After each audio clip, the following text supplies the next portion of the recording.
সূরাতুল আযীমাহ, সুমহান সূরা। আল্লাহ তাআলার 99টা গুণবাচক নাম আছে। আল্লাহ, এটি হচ্ছে আল্লাহ তাআলার জাতি নাম, সত্তাগত নাম, মূল নাম। গলার আওয়াজটাকে ছেড়ে দিয়ে মহব্বতে একটা ডাক দেন তো, সবাই বলেন আল্লাহ। এটা ছাড়াও আল্লাহর 99টা গুণবাচক নাম আছে। তার মধ্যে আল্লাহর একটা গুণবাচক নাম হলো আযীম। এটা আপনি কোথায় পাবেন? আয়াতুল কুরসি যখন পড়বেন আল্লাহর এই নামটা আপনি পেয়ে যাবেন।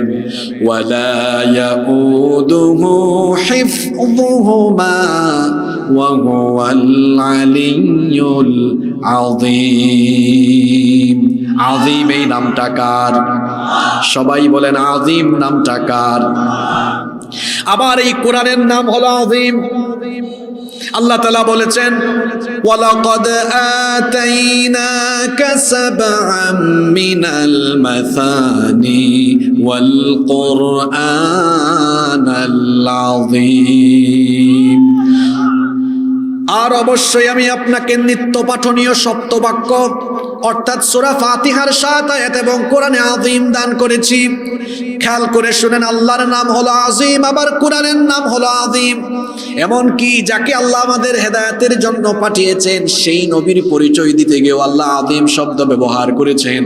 কোরআনে কারীমের 68 নম্বর সূরা, সূরা কলমের 4 নম্বর আয়াতে আল্লাহ বলেছেন, ওয়া ইন্নাকা লাআলা খুলুকিন আযীম।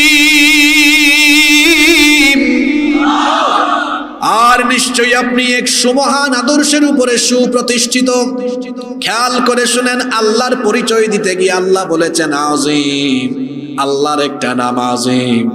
নবীর চরিত্র বর্ণনা করতে গিয়ে আল্লাহ আযীম শব্দ দিয়ে পরিচয় দিয়েছেন। আবার কোরআনেরও আরেকটা নাম হলো আযীম।